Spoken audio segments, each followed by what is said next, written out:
PM 포럼 제8회 2021년 4월 월간 세미나 시작하겠습니다.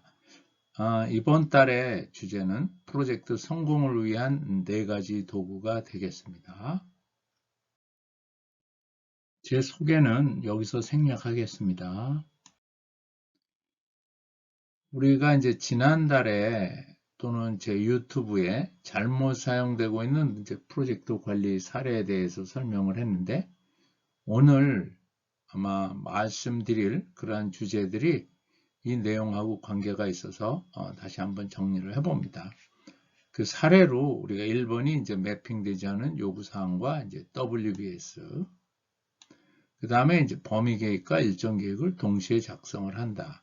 그러니까 이 얘기는 범위 계획을 하고 일정 계획을 작성을 해야 된다 하는 내용이고, 사후 관리하는 게 아니라 사전 관리하는 위기 리스크 관리, 그 다음에 간트 차트를 사용하는 게 아니라 프로젝트 네트워크 다이어그램을 사용을 해야만 납기 관리가 가능하다는 내용이고요.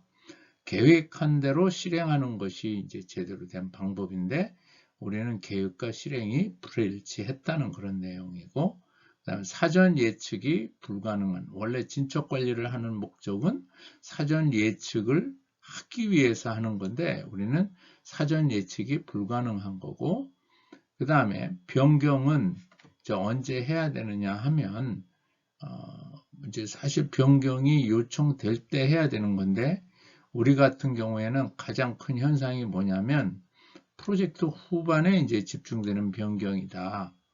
이 부분이 이제 우리한테 제일 큰 문제죠. 변경은 변경이 발생될 때 그 시기에 하는 것이 바로 맞습니다.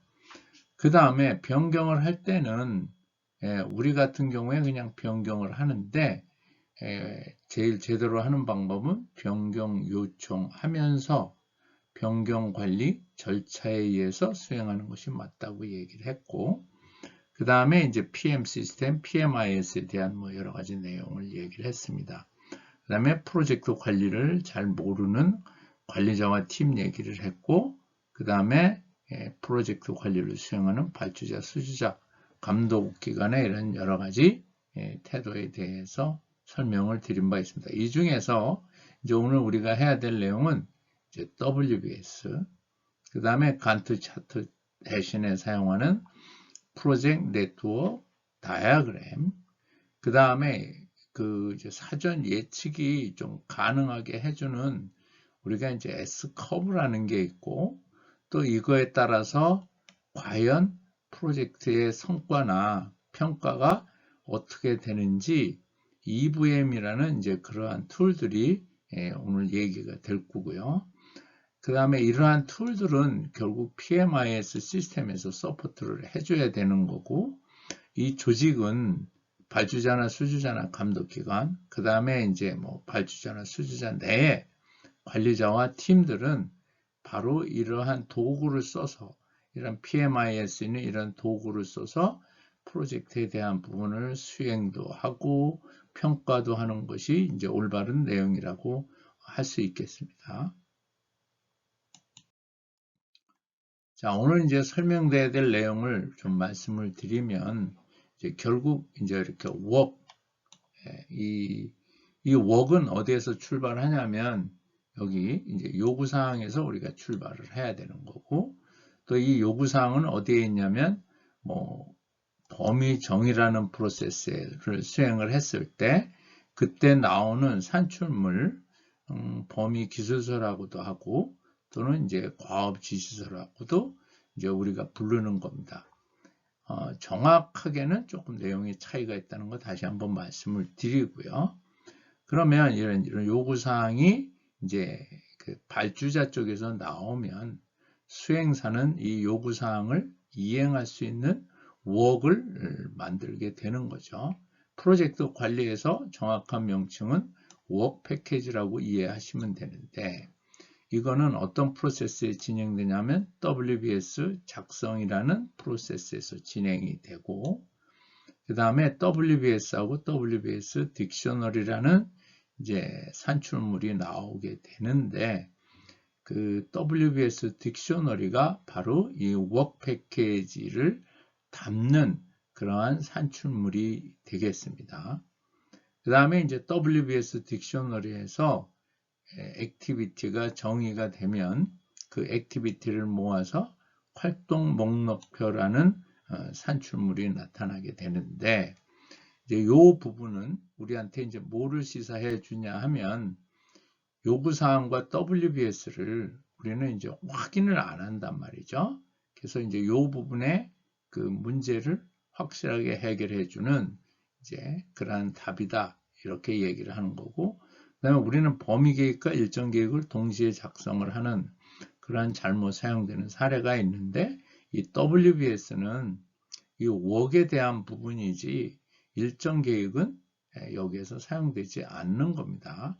그래서 여기에 이제 WBS의 이런 문제에 대한 부분을 이제 지적을 하는 거고, 그다음에 플랜을 할 때 그 단위는 액티비티가 되는 거고, 이때의 액티비티는 WBS 딕셔너리에서 정의된 활동 목록표에 있는 거고요. 이제 그걸 기초로 해서 활동에 우리가 선후행을 정리하게 되겠습니다. 그래서 활동의 선후행을 정리하는 프로세스에서 나오는 산출물은 프로젝트 네트워크 다이어그램으로 되는 거고요.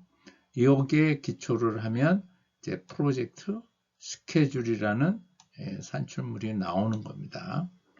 그렇게 해서 보면 이제 결과적으로 좋은 계획이 만들어지게 되는 거죠.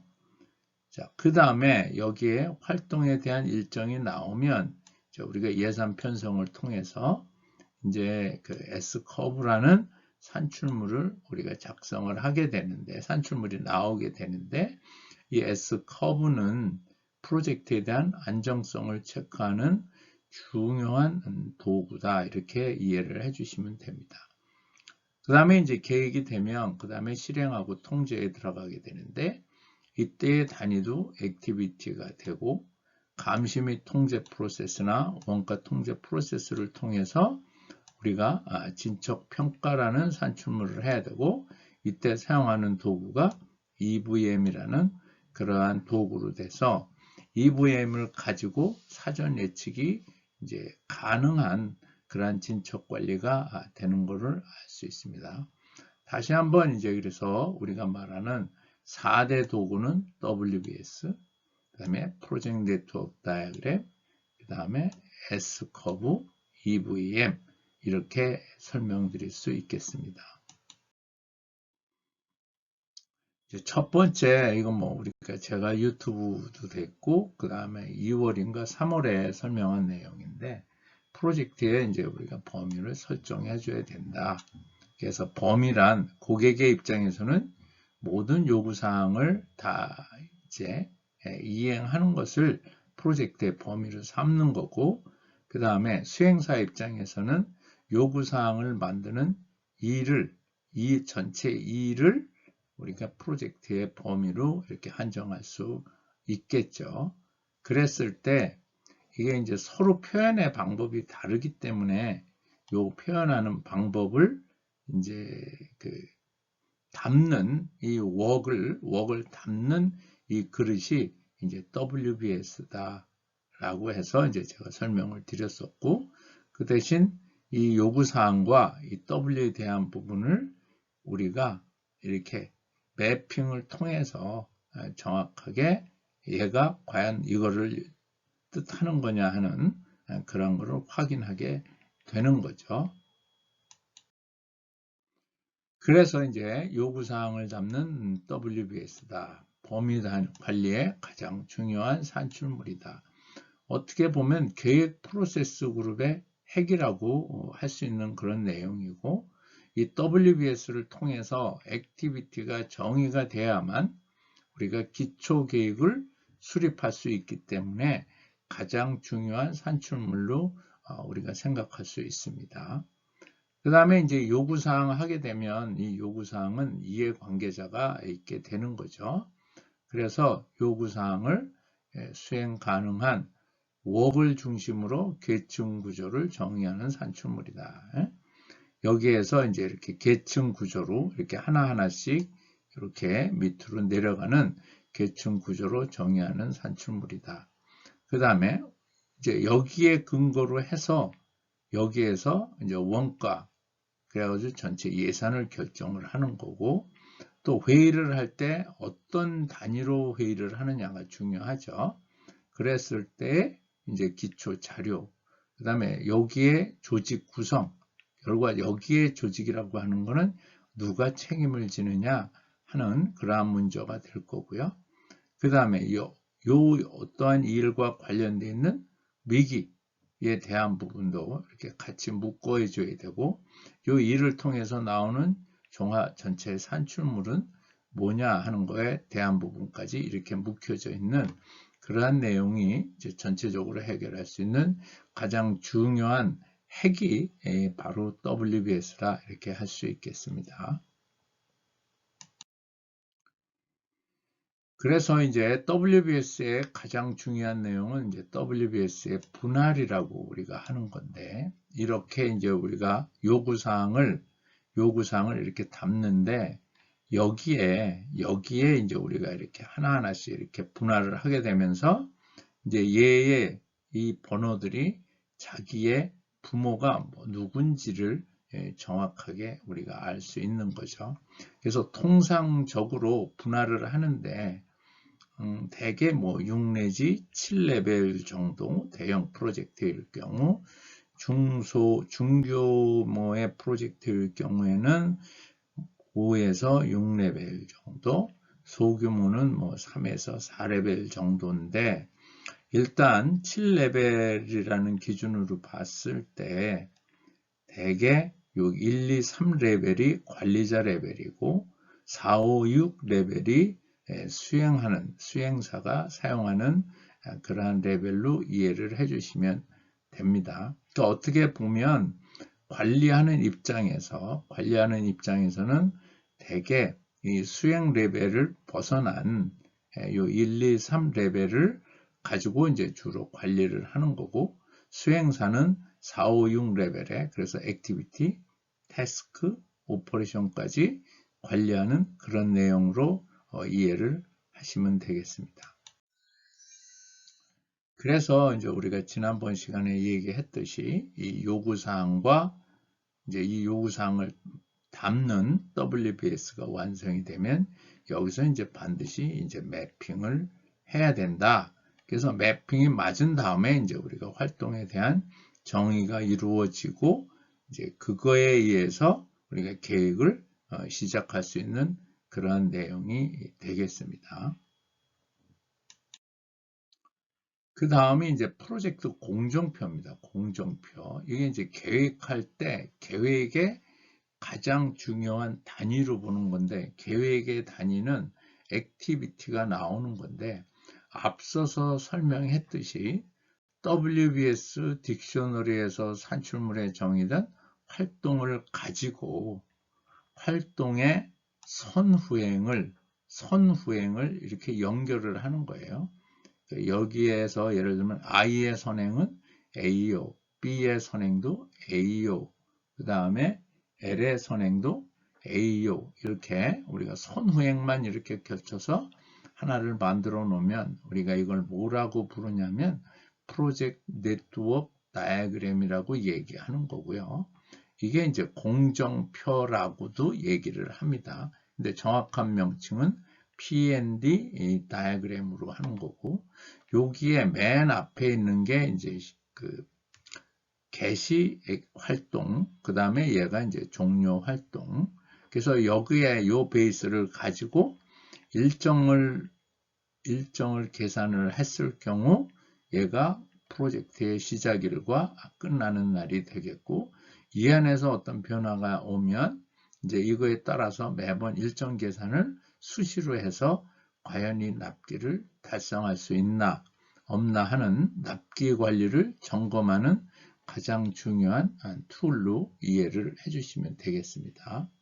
그래서 이제 프로젝트 네트워크 다이어그램이 그려지고 활동의 일정이 뭐 투입 자원에나 뭐 다른 장비에 의해서 일정이 결정이 되면 우리가 그 일정 계산을 통해서 뭐 전진 계산, 후진 계산 또는 뭐 우리가 CPM이라고 하는 일정 계산을 통해서 이렇게 그 활동 상세 일정표, ISO 21500에서는 프로젝트 스케줄이라고 하는 그러한 산출물이 이제 만들어지는 거죠. 여기 이렇게요.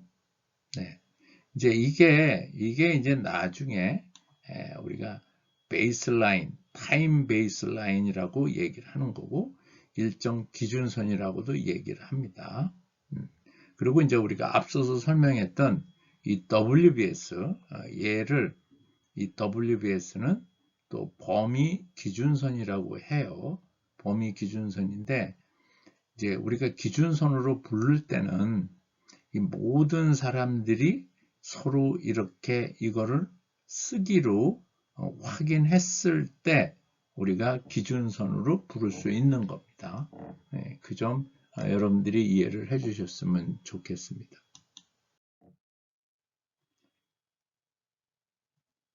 그래서 이제 이걸 가지고 우리가 이제 이런 프로세스를 제가 했는데, 활동 선호 정렬을 하는 프로세스를 통해서 이제 P&D가 나오고, 그 다음에 일정 계획 수립이라는 프로세스를 통해서 프로젝트 스케줄이 나오고, 그 다음에 이걸 기초로 해서 여기에 이제 원가하고 해가지고 S 커브가 나오게 되는 거예요. 예산 편성을 하면, 그 다음에 여기에서 이제 S 커브가 나오게 되면, 이제 요 세 가지가 바로 프로젝트의 기초 계획이라고 부를 수 있는 프로젝트의 안정성을 점검하는 중요한 내용이 여기서 산출물로 나오게 되는 거죠. 그래서 뭐 납기도 점검하고 프로젝트에 대한 안정성도 점검하는 그러한 내용이 되겠습니다. 앞서서 이제 제가 안정성 점검을 위한 뭐 S 커브다 이렇게 말씀을 드렸는데, 이제 P&D를 통해서 납기 점검이 끝나면 프로젝트 안전성 여부를 파악하기 위해서 S 커브를 작성한다. 이 S 커브는 이 활동이나 아니면 뭐 워크 패키지나 이거를 가지고 시작이고 끝나는 별로 모아서 만든 누계 예산 편성표라 이렇게 생각하시면 됩니다. 그래서 이걸 바로 이제 비용 기준선이라고 얘기를 하게 돼요. 그러니까 이 모양으로 프로젝트를 가기로 했다 그러면 이제 요 안에 얘들의 일정이 이제 다 결정이 되면서 이게 이제 비용 기준선이 되는 거죠. 그러니까 이걸 보고 이제 우리가 진척을 관리하게 되는 그런 내용으로 보실 수 있습니다. 여기에 뭐 여러 가지 이제 우리가 코스트 플래닝에 이 지금 S 커브에 대한 내용을 가지고 또 아니면 워크 패키지에 있는 이런 내용을 가지고 또 다양하게 또 보는 뷰 포인트가 있어서 제가 잠깐 자료를 준비를 해 봤고요.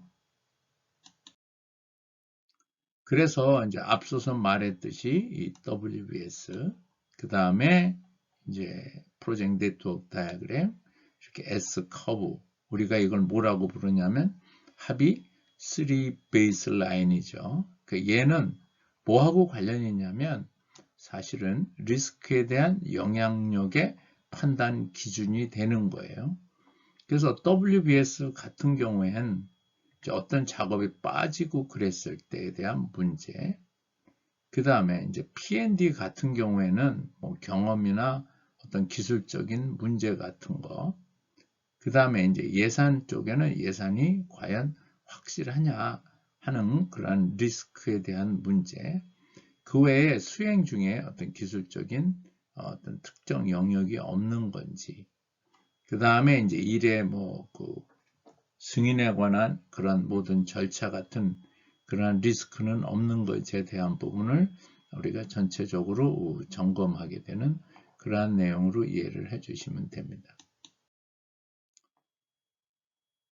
그래서 이제 우리가 정확한 개입 수립이라는 프로세스를 통해서 여기에 이제 보면 기초 계획에서 WBS가 나오고, 그 다음에 활동 선호 정형을 통해서 일정 계획이 수립돼서 여기에 이제 그 P&D라는 공정표가 나오고, 이거에 의해서 일정이 계산이 되면 이제 얘가 이제 우리가 예산에 대한 누계표를 만들면 S커브가 되고 이거에 의해서 프로젝트 계획이 이제 수립이 되고 이제 그거에 의해서 실행이 되면 이제 우리가 진척 관리를 하게 되는 거죠. 그래서 진척 관리에서 EVM을 우리가 이제 보는 거예요. 그래가지고 계획과 실행이 일치될 수 있는 건가, 계획과 실행의 편차가 어느 정도가 되는 거냐. 그래서 필요하다 그러면 우리가 프로젝트에 대한 평가 같은 거를 우리가 할 수가 있습니다. 그래서 EVM 같은 경우에는 우리가 Earned Value Management라고 우리가 얘기를 해요. EVM의 원래 그 단어는. 그래서 이거를 획득 가치 관리법이라고 얘기를 하기도 하고, 그 다음에 성과 관리 뭐 이런 방법이라고도 얘기를 합니다. 이제 건설 같은 경우에는 이게 이제 기성고하고 관련이 있다고 그래서 기성고 관리법이라고 얘기를 하는데, 이 EVM은 언제 생겼냐면 1960년대 국방 프로젝트에서 사용이 됐습니다. 그게 이제 성과 측정에 문제가 있어서 그 문제를 해결하기 위한 방법으로 우리가 EVM을 사용하게 된 거죠. 그 이후로 이제 지금 이 EVM은 훨씬 더 발전이 돼서 프로젝트 전체에 대한 성과를 평가한다든가 할 때 사용되고 있고요. EVM 관련돼서는 지표도 20여 개가 넘어서 프로젝트에 대한 성과나 평가를 할 때 아주 중요하게 사용되는 그러한 도구로 여러분들이 인식해 주셨으면 좋겠습니다. 근데 왜 EVM이 아직 우리 주변에서 이게 범용적이지 않느냐면 아마 그 건설 쪽 같은 쪽에 우리가 기성고 관리 방법이라는 그런 인식이 있는데, 우리 보통 통상적으로 IT 프로젝트 같은 경우에는 대부분이 턴키 방식이기 때문에 뭐 돈을 얼마를 우리가 이제 고정가 계약이라고 얘기를 하죠. 그래서 그 돈은 얼마가 들어도 일단 그 돈 몇 개 안 주고 실질적으로 프로젝트를 종료를 해서 그 예산에 대한 부분을 관리하는 의미가 없어져서, 그러다 보니까 이제 EVM을 잘 사용하지 않습니다. 근데 저 같은 경우에는 이 EVM에 여기 이제 비용 대신에 뭐 여러 가지 그 자원 투입 공수에 대한 부분을 관리한다든가, 그 다음에 프로젝트를 이제 저 나름대로 어떤 가중치를 주고 좀 다른 비유죠. 어떻게 보면 예측을 할 때 사용하는 그러한 것을 할 때 가중치에 의해서 이러한 EVM을 사용을 하면 아주 효과적인 그러한 방법이 되는 것을 알 수 있습니다. 그래서 이제 이 EVM 방법을 좀 간략하게 좀 설명을 드리면은요. 그러니까 통상적으로 우리가 대개 보면 그 성과를 평가할 때 예산 대비 실적을 보잖아요. 그죠? 요 예산 대비 실적을 이렇게 보는 건데, 이제 요게 옛날에는 뭐 프로젝트가 빨리 가는 프로젝트가 없는데 R&D라든가 신제품 개발 쪽은 사실 이게 번번하게 일어나는 거거든요. 그래서 이제 여기 국방 프로젝트라는 게 아까 있었죠. 여기 국방 프로젝트라는 게 있는데, 이게 이제 그 비행기 제작이나 그 다음에 그 잠수함이나 그 항공모함을 하는 그런 프로젝트입니다. 그랬을 때에 대개 보면 업체가 빨리빨리 이제 이 프로젝트를 진행을 하는 수도 있죠. 그래서 대개 보면 예산보다 비용이 많이 들어갔다 그러면 안 좋게 평가하는 그런 게 있는데, 여기에 이제 성과라는 어떤 기준선을 하나를 만들어 놓고 그 성과보다 어느 정도 됐느냐 하는 거에 대한 부분을 이제 평가하는 그런 내용이죠. 그래서 이 성과를 우리가 earned value라고 이렇게 얘기한다는 거죠. 그래서 실질적으로 계획대로 하면, 계획대로 하면 이제 여기 와야 되는데 성과가 이만큼 있고, 그 다음에 이제 계획대로 하면 돈도 이만큼 들어가야 되는데 실제 비용은 이만큼 들었다.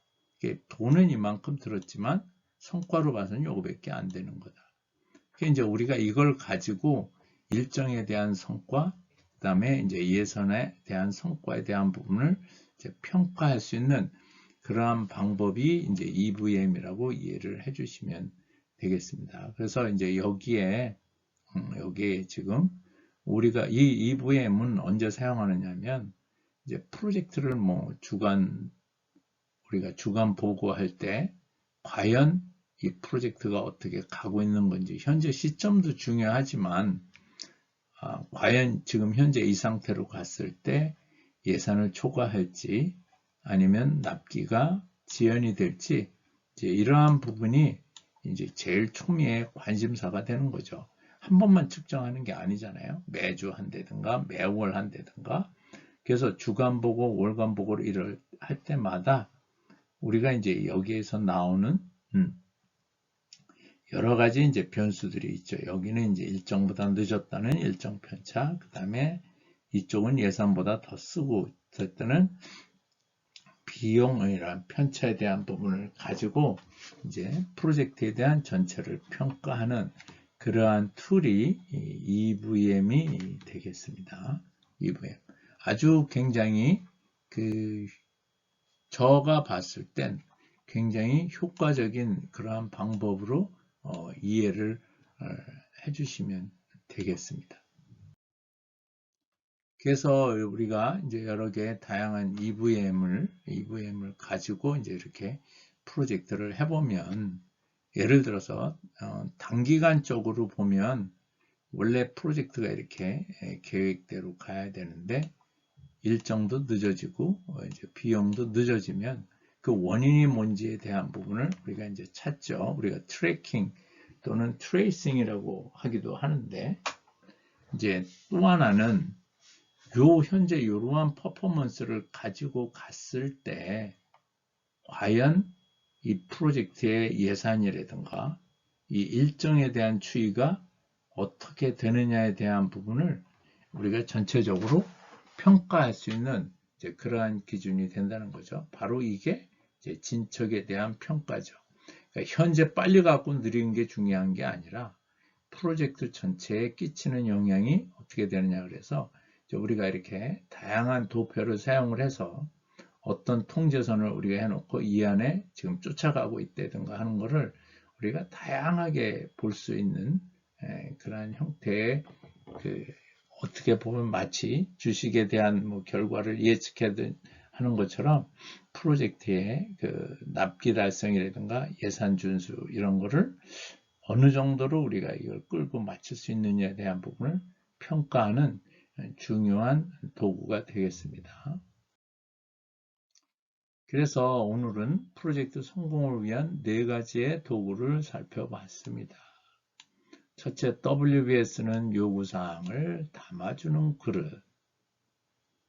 그래서 여기 WBS에서 이제 우리가 웍에서 여기에서 액티비티가 정의가 되면 요거 가지고 선호행을 통해서 네트워크 다이어그램을 만들고 그 네트워크 다이어그램을 통해서 우리가 납기 관리나 점검을 하는 거고요. 근데 현재 우리는 간트 차트를 사용해서 납기 관리를 할 수 없다 하는 거 다시 한번 말씀을 드리고 그 다음에 이제 P&D 다이어그램을 통해 가지고 납기에 대한 게 이제 할당이 되면 이제 이거 가지고 자원의 할당이나 부하도 조사하기도 하고 그 다음에 예산에 대한 투입 여부를 통해서 S커브를 작성하는 기초가 되는데 이제 이 부분은 이제 지금은 이제 예산에 건설 같은 경우에는 예산에 대한 투입 여부가 사실은 은행에 대한 부채하고도 관련이 있기 때문에 굉장히 중요하죠. 그렇지만 IT 프로젝트 같은 경우엔 이게 이제 프로젝트의 안정성을 평가하는데 가장 중요한 도구가 되고 이제 저 개인적으로는 프로젝트의 내비게이터다. 그래서 현재 이 상태를 보고 프로젝트의 건강 상태가, 프로젝트의 안정성 여부가 어느 정도 수준이다라는 것을 우리가 평가할 수 있게 되는 거죠. 이거를 이제 실행 단계에 오면 이제 EVM 방법을 써서 현재 시점, 그 다음에 그 프로젝트가 끝나는 시점을 동시에 현재는 늦지만 뭐 얼마 정도 늦는다든가 하는 그러한 예측하는데 사용하는 중요한 도구이기도 합니다. 그리고 이거는 앞서서 얘기했듯이 엄청나게 많은 지표가 개발돼서 프로젝트의 상태를 미리 예측하는데 중요한 도구로 이렇게 생각할 수 있습니다. 그래서 오늘 아주 중요한 4가지의 도구를 살펴봤죠. 어떻게 보면 네트워크 다이어그램하고 S커브는 1990년대도 사용을 했는데 지금은 이제 그 당시에는 건설 같은 경우에는 엄청나게 액티비티가 많았어요. 근데 그 액티비티는 그냥 수행사에서 정리하는 액티비티이기 때문에 되게 많은데 이제 최근에는 이제 우리가 관리 레벨이라는 영역이 새로 생겼잖아요. 그래서 웍이라는 게 돼가지고 이제 우리가 여기 WBS라는 게 이제 생긴 거고, 그래서 이러한 그 WBS와 함께 또 EVM하고 같이 함께 프로젝트 전체의 그 프로젝트의 건전성, 건강성, 안정성, 이러한 부분에 대한 상태를 예측하는데 가장 중요한 도구가 된다라는 것을 여러분들한테 말씀드리겠습니다. 자, 오늘은 상당히 중요한 내용으로 말씀을 드렸습니다. 그러면은 이제 우리가 다음 달에는 좀 PMO에 대한 좀 아주 가장 기초적인 그런 내용 가지고 한번 만나고, 그 다음에 실무적으로 또 이제 한번 한 6월쯤 되면 또 그때 말씀을 드리겠습니다. 자, 모두 수고하셨습니다.